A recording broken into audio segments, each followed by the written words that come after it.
So paano nga ba mga kadaba ginagamit itong split na ito mga kadaba? Napakadali lang niyang gamitin mga kadaba. Kasi nga naman mga kadaba, kapag gagamit ka ng split sa iyong mga video, ay talagang gaganda ang iyong mga video mga kadaba. Marami nang gumagamit yung mga kadaba, lalo na yung mga sikat na mga vlogger. Ginagamit talaga nila yan madalas. So sa mga hindi pa nakakaalam kung paano gamitin yan sa mga baguhan, so ito na ang tutorial para sa inyo. Tara sa CapCut. So ito na mga kadaba yung sample video kung paano natin gamitin si split. Ganito lang yun mga kadaba. I-drag natin tong video na ito mga kadaba. Ganyan, punta na tayo sa pinakaunahan kung saan siya magsaswipe ng kanyang kamay. Ganito lang yung mga kadaba. Oh. So ganyan mga kadaba. Ngayon pag naganyan na siya, i-touch lang yung mga kadaba. Then pindutin itong split na nasa baba. Ganyan o. Oh. Yan. Then delete. And then pagkatapos mga kadaba, kailangan naman natin dito mga kadaba, pindutin itong sign, itong plus sign na ito mga kadaba. Then i-add natin dito mga kadaba, yung video na kung saan nag-swipe na naman siya mga kadaba. Ito mga kadaba. Ngayon, add na naman natin. And then ang gagawin natin mga kadaba dito, hanapin natin ang tiyempo kung saan siya mag-swipe na naman ng kamay niya. Dito mga kadaba, ganyan. Ganyan mga kadaba. Ay dito, yan. Ngayon,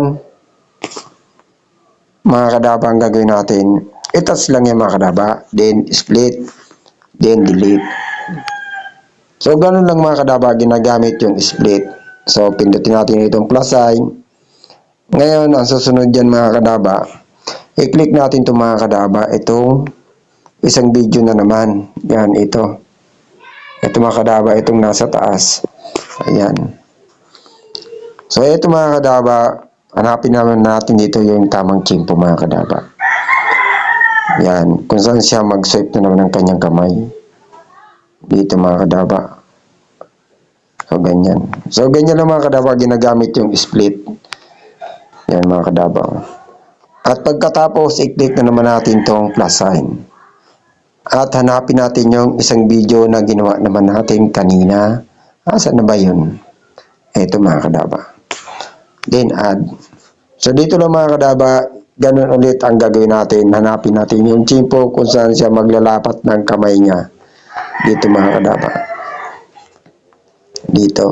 Yan. Then i-touch ulit. Then split. Then delete. So ngayon mga kadaba, pag okay na siya mga kadaba, pwede nang i-export yan mga kadaba. Then ang gagawin natin, i-try natin, panoorin natin kung maganda ba talaga ang kakalabasan ng pag-split natin. Ganyan lang yung mga kadaba, o di ba? O di ba, napakalupit. Nag-iba-iba siya mga kadaba, napakatindi, ang galing di ba mga kadaba. So ganun lang mga kadaba ang tamang paggamit ng split. Yung parang napunta ka sa ibang mga lugar. So, kailangan dito, kuha ka ng mga video sa mga iba-ibang lugar, mga kadaba. Ganun lang. Dapat nandun din yung mga kadaba sa video para nang sa ganun matandaan ka palagi ni algorithm. So, ganun lang mga kadaba. Ang tamang paggamit ng split. Kaya pakipalo lang and pakishare ng video ito nang sa ganun. Marami pa ang makaalam ng video ito. At lalong-lalo na sa mga baguhan. Then, follow and share. Thank you very much.